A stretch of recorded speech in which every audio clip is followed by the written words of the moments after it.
listening to Mormon Channel Daily, brought to you by the Church of Jesus Christ of Latter-day Saints. I'm Jennifer Stagg, and the holidays are a time when you often think about celebrating, getting together with the people that you really love and want to spend time with. But for a lot of people, the holidays represent a lot of loneliness and a lot of hardship and times that maybe you don't have somebody to share those times with in that holiday season with. Amy Stevens and Elisa Snell, both dating coaches and matchmakers, are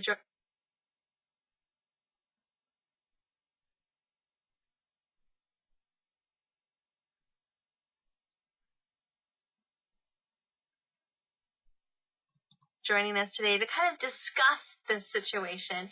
Thank you for being here, ladies. Thank you. The holidays are tough sometimes, aren't they? Because you want so badly to share and celebrate the holidays with somebody, but if you don't have somebody, what do you do? Sure, it can be a stark reminder of the most frustrating part of life.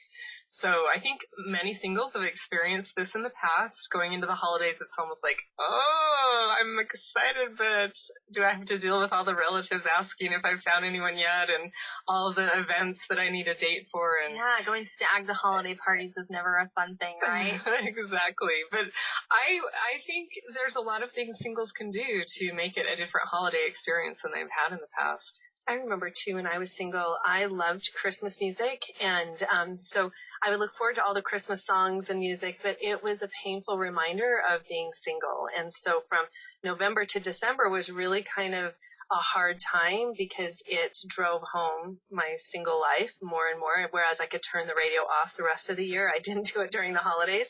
So we have a lot of empathy and personal experience with how this can be difficult. I think the challenge is that there are specific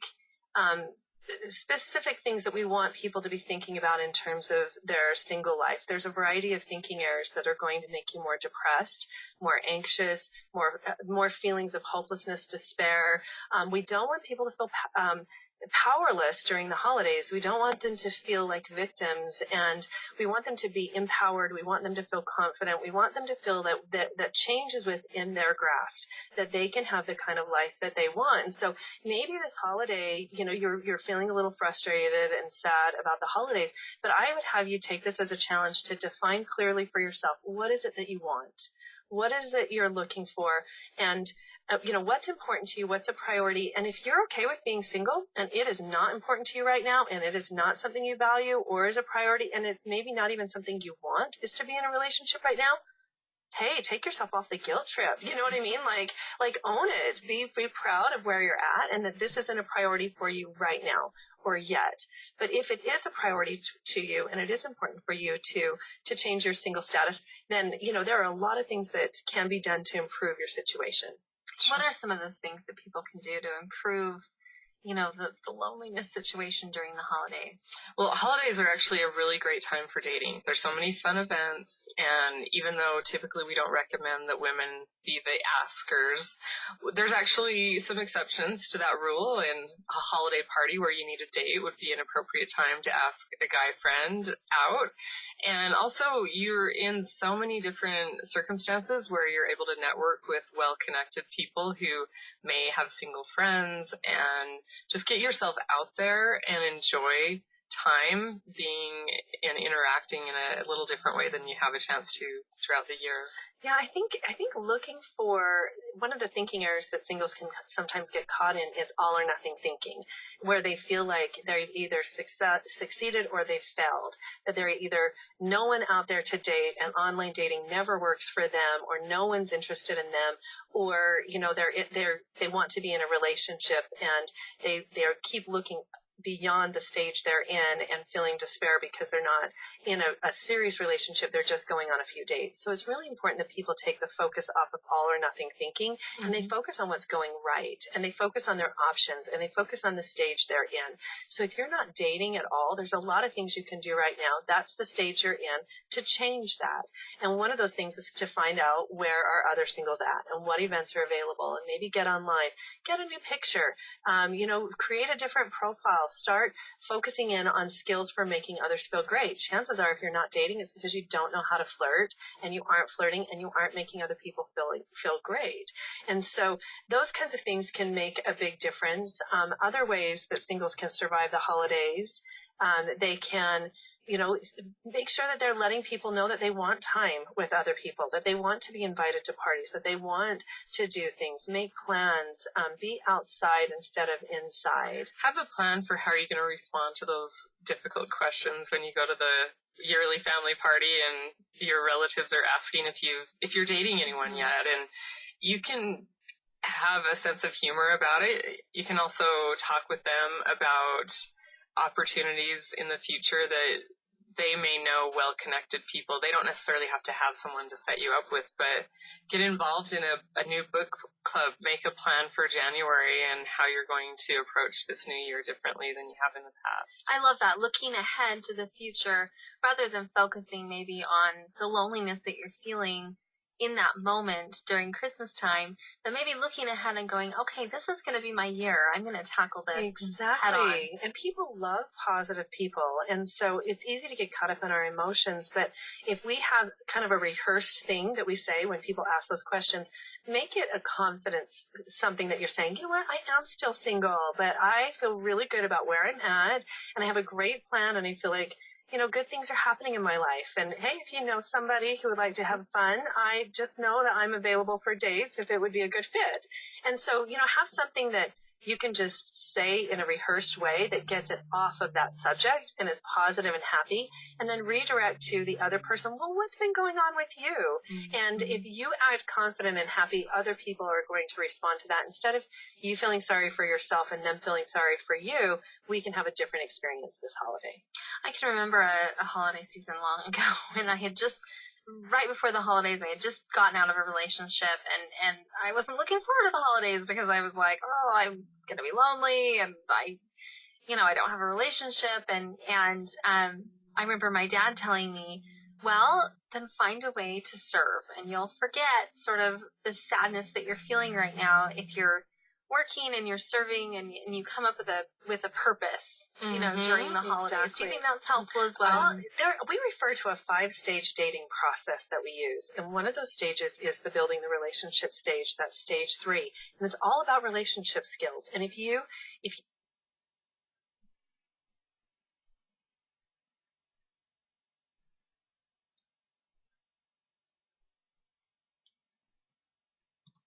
want to get into a relationship, you've got to practice relationship skills. You've got to practice skills for communication, for listening, for making other people feel great, for understanding the male and female psychology. So practice that this holiday season. You can do that with your aunts and your uncles and your neighbors and your friends and your colleagues, because if nothing else, you're still working on your dating skills even by practicing those things in your other relationships. And things do tend to slow down. People start to think more about their marital status and reflect on their lives, which isn't a bad thing. I would encourage people to embrace that rather than fear that. And remember that just because you have a feeling or a thought doesn't make it true. So if you feel negative about yourself, if you feel down, remember that really what's the truth about what God would have you know at this time. And the reality is that the kind of person that you're looking for is looking for someone like you. And so even though it feels like there's not anyone, there's no options, there actually are a lot of people home thinking the same types of things. And so the holidays are actually a time when online dating picks up for many people, because there's so many people that maybe if they're divorced and they don't have their kids, or things are just slower, they get online and think, well, what can I do about this? And they start meeting people, and a lot of dating actually does go on. So I wouldn't throw out the possibility of meeting someone new over the holidays, going to holiday parties, and lots of people are in town that you may not always see. And so I would say lean into it instead of assuming that it's going to be negative. If it's been a bad experience in the past, that doesn't mean anything about what it can be for you this year. I love it. I love that. And I think, too, speaking off of that, is that as you're looking to next year, we'll start to be planning our New Year's resolutions. If you set specific things that you want to accomplish, I am confident that the Lord will help you to have the power and skills you need to succeed. It's a big part of our coaching program and philosophies is this is a faith-based program. And so if you go to the Lord assuming that he is your partner in this process and that he will empower and inspire you instead of asking for help, saying, how and what would you have me do today?